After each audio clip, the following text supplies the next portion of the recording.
बात कर रहे हैं कि हम कितना अमाउंट डीआरआर में डालें, ठीक है। ये डीआरआर के अंदर हमें कितना अमाउंट डालना है, कैसे डालना है। You can see this according to the section 71 subsection 4 Companies Act 2013, यही चल रहा है शेयर में भी और डिबेंचर में भी, ध्यान रखना क्योंकि ये जॉइंट स्टॉक कंपनी से रिलेटेड ही है पूरा एक्ट, ठीक है। तो यहाँ पे आता है कि where debentures are issued by a company under this section, the company shall create a debenture redemption reserve, that is DRR account out of profit of the company। ये प्रॉफिट कौन से हैं? ये प्रॉफिट वो प्रॉफिट है जो available for payment of dividend है, available हैं, दे नहीं रहे हैं, ठीक है ना, available for the payment of dividend. इसी प्रॉफिट को आप क्या करोगे, you will credit that profit in the account of DRR, और आप इसे यूटिलाइज नहीं कर सकते हो for any reason except redemption of the debenture. जब आप पेमेंट रीपेमेंट दोगे उसी के लिए ही आप इस पर्टिकुलर अकाउंट को यूज कर सकते हो, बाकी किसी चीज के लिए नहीं, ठीक है। अब हम समझते हैं कौन सी कंपनीज को कितना डीआरआर बनाने की ज़रूरत है, ठीक है। वैसे तो रूल बहुत सारे हैं बट इतना ज़्यादा हम उसको थोड़ा सा कंसाइज, थोड़ा सा स्मॉल कर देते हैं। देखिए, first all India financial institution AIFIS, इनको क्या डीआरआर बनाने की ज़रूरत है? नहीं, इनको डीआरआर बनाने की ज़रूरत ही नहीं है। They do not have to keep any amount in DRR. देखो, आपको ध्यान रखना है, कोई भी फाइनेंशियल यानी कि पैसे से रिलेटेड कोई कंपनी है, बैंकिंग है, इंश्योरेंस है, कुछ भी है, ठीक है, NBFCs हैं जो बेसिकली फाइनेंस में डील करती हैं, तो उन कंपनीज को डीआरआर बनाने की ज़रूरत नहीं है। और कंस्ट्रक्शन में भी हमें डीआरआर बनाने की ज़रूरत नहीं पड़ती। सी, ये भी बैंकिंग है, banking is related to finance, again यहाँ पे भी हमें डीआरआर बनाने की ज़रूरत नहीं है। अदर फाइनेंशियल इंस्टीट्यूशंस हैं, हो सकते हैं बहुत सारे NBFCs एंड ऑल। हाँ, अगर RBI के अंडर कुछ एक उन्होंने अमाउंट दिया है तो ठीक है, लेकिन अब तक उन्होंने कोई अमाउंट नहीं दिया है तो इसमें भी डीआरआर नहीं है। अभी तो इसमें भी डीआरआर नहीं है, ध्यान रखना है।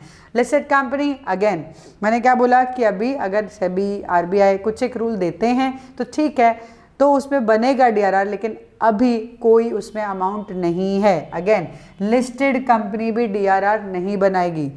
अनलिस्टेड कंपनी, यहाँ देखो, अब यहाँ ये लिस्टेड में भी ध्यान रखना, पब्लिक एंड प्राइवेट दोनों प्लेसमेंट्स के लिए हम चाहे प्राइवेट लोगों को दे, कुछ एक सिलेक्टेड लोगों को दे डिबेंचर्स, या सबको दे, पब्लिकली सबको बांट दे, ठीक है, तो दोनों के लिए डीआरआर आपको बनाने की जरूरत नहीं है। लेकिन अनलिस्टेड कंपनी की जब हम बात करते हैं तो अनलिस्टेड कंपनी में फॉर प्राइवेटली प्लेस्ड डिबेंचर्स की बात कर रही हूं मैं, पब्लिकली नहीं, प्राइवेटली प्लेस्ड डिबेंचर्स की बात करें तो वहां पे भी हमें डीआरआर बनाने की जरूरत नहीं है, ठीक है। लेकिन अब यहां पे ध्यान रखना, अनलिस्टेड में विद द पब्लिक, जो अनलिस्टेड के अंदर जो हमारा पब्लिक को दिया जा रहा है, पब्लिक प्लेसमेंट की जा रही है, उसमें 10% ऑफ आउटस्टैंडिंग डिबेंचर्स, इतना अमाउंट हमारा जाएगा डीआरआर में, दैट इज नॉट मिनिमम, जाएगा ही, ठीक है। इसके ऊपर आपके ऊपर डिपेंड करता है कि प्रॉफिट में से निकाल रहे हो, बहुत सारा प्रॉफिट अवेलेबल है तो आप 100% भी जा सकते हो, ठीक है। That we will do, we will solve, जो सम आएंगे उसमें समझ में आएगा कि प्रॉफिट कितना पड़ा है। नॉर्मली ध्यान रखना, हम जो पैसा ट्रांसफर करते हैं डीआरआर के अंदर, वो पैसा ज़्यादातर प्रॉफिट एंड लॉस अकाउंट से जाता है। लेकिन अगर आपका जनरल रिजर्व पड़ा हुआ है, आपका कोई ऐसा अकाउंट है जो आपने प्रॉफिट में से क्रिएट किया है, ठीक है, प्रॉफिट में से क्रिएट किया है और उसमें प्रॉफिट पड़े हुए हैं, that is normal general profit है, तो आप उसको भी यूटिलाइज कर सकते हो for DRR, for making DRR. That DRR की बहुत कंफ्यूजन होता है, नहीं कंफ्यूजन होता है, नहीं, क्वेश्चन के अंदर लिखा ही होगा डेट का, नहीं लिखा होगा तो before redemption you have to make it. समझ में आया? सो ये आपका डीआरआर का अमाउंट है। डीआरआर का किस तरीके से आप अमाउंट डालोगे, कौन सी कंपनियां, नॉर्मली ध्यान रखो, फाइनेंस कंपनियां और कंस्ट्रक्शन कंपनियों को डीआरआर बनाने की ज़रूरत नहीं है। Other than that unlisted companies को बनाने की ज़रूरत है, बनाएंगे। 10% ऑफ आउटस्टैंडिंग डिबेंचर्स आना ही चाहिए, ठीक है, उसके ऊपर जा सकता है डिपेंडिंग कितना प्रॉफिट अवेलेबल है। पूरा अवेलेबल है तो आप पूरा डाल दो, ठीक है। सो ये हम करेंगे, आगे समझेंगे, सम्स जब हम करेंगे, प्रैक्टिस जब हम करेंगे तो समझ में आएगा कि हमें डीआरआर में कितना अमाउंट डालना है, ठीक है। लेकिन डीआरआर बनाना किन किन टाइप की कंपनीज के लिए ज़रूरी है, किन टाइप की कंपनी के लिए ज़रूरी नहीं है, वो हमें पता होना चाहिए। ठीक है, चलिए इसके बाद हम करने वाले हैं, समझेंगे पहले DRI क्या है, फिर हम सम स्टार्ट करेंगे। अब हम स्टार्ट कर रहे हैं रिडम्पशन ऑफ द डिबेंचर। पर पहले हमने किया है इशू, हमने लोन ले लिया है, now we have to repay. Simple, redemption क्या है, that is we have to pay, we have to repay. देखो clearly, redemption of the debenture means discharging the liability for debentures issued by a company by making payment to the debenture holders.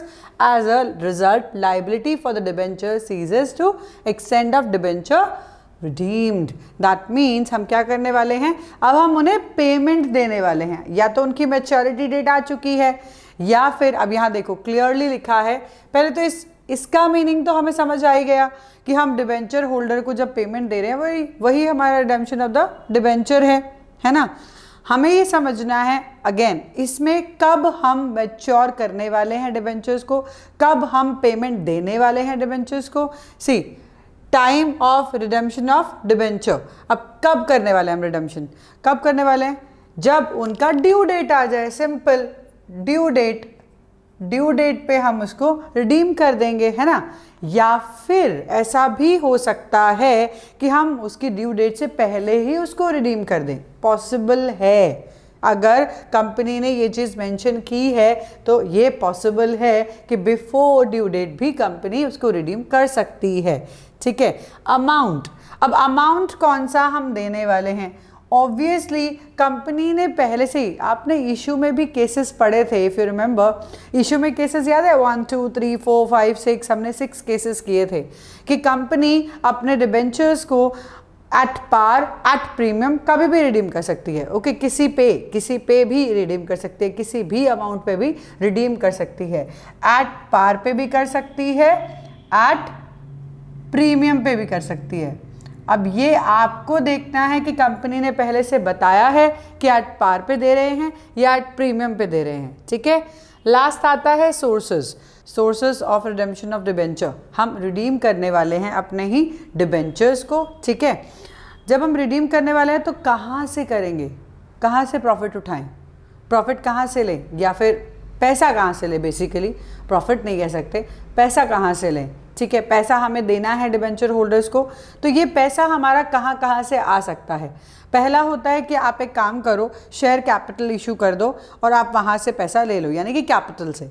तो पहला हमारा part होता है out of capital, out of capital.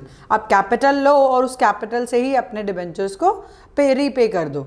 एक काम ये कर सकते हो। अब ये चीज़ ध्यान रखनी है, जब आप कैपिटल से रीपे कर रहे हो तो आपको DRR बनाने की ज़रूरत नहीं है, डिबेंचर रिडेम्पशन रिजर्व बनाने की ज़रूरत नहीं है, समझे। क्योंकि ये हमें बोला गया है according to the SEBI, according to the companies act, हमें बनाना पड़ता है। अगर आप रिडीम कर रहे हो अपने डिबेंचर्स को, प्रीपे कर रहे हो, तो ऑब्वियसली आपके पास पैसा होना तो चाहिए, एक रिजर्व तो होना चाहिए जिस रिजर्व में से आप पैसा निकाल कर रीपे करो, है ना। तो वो DRR है हमारा। तो इस DRR को आपको यूज़ करना है for the redemption. Okay, now out of capital है तो आपको DRR बनाने की ज़रूरत नहीं है।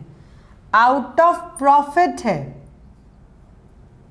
आउट ऑफ प्रॉफिट्स है, अगर आउट ऑफ प्रॉफिट्स है तो भी नहीं बनाना पड़ेगा ना DRR, तो ऑब्वियसली DRR बनाना ही पड़ेगा, क्योंकि कैपिटल में नहीं बना रहे हो, प्रॉफिट में नहीं बना रहे हो, तो फिर कब बनाओगे, इसमें बनाना पड़ेगा, ध्यान रखना। हाँ, ये 100% तक भी बना सकते हो, मतलब पूरा 100% बना ही लेते हैं हम। प्रॉफिट्स जितने हैं, अगर हमारे प्रॉफिट्स ज़्यादा हैं देन द आउटस्टैंडिंग डिबेंचर्स, जो हमें रीपे करना है उसके हिसाब से हमारे पास प्रॉफिट ज़्यादा हैं, तो आप 100% ट्रांसफ़र कर दो एंड देन यू कैन अपना मैच्योर पे दे दो रीपेमेंट, सिंपल है। तो ये आउट ऑफ प्रॉफिट हो जाता है। देन एक लास्ट आता है out of capital and profits, दोनों में से, मतलब पार्ट्स ले रहे हो आप, कुछ एक पार्ट आपने कैपिटल से ले लिया, कुछ एक पार्ट आपने प्रॉफिट से ले लिया, इसमें भी DRR तो बनाना है, बिना DRR के तो नहीं चलेगा। बट इसमें लेस देन 100% जा सकते हो, पूरा 100% DRR नहीं बनाना है। जितने भी डिबेंचर्स आपके आउटस्टैंडिंग है, ज़रूरी नहीं है उसका पूरा अमाउंट ही आपको DRR में ट्रांसफ़र करना है। ओके, अगर यहाँ पे out of capital and profit आ जाता है तो आप लेस देन भी ट्रांसफ़र कर सकते हो। हम बाद में पढ़ेंगे कि कितना परसेंटेज डालना होता है, किस कंपनी में कितना डालना होता है, वो भी पढ़ेंगे आफ्टर दिस। ओके।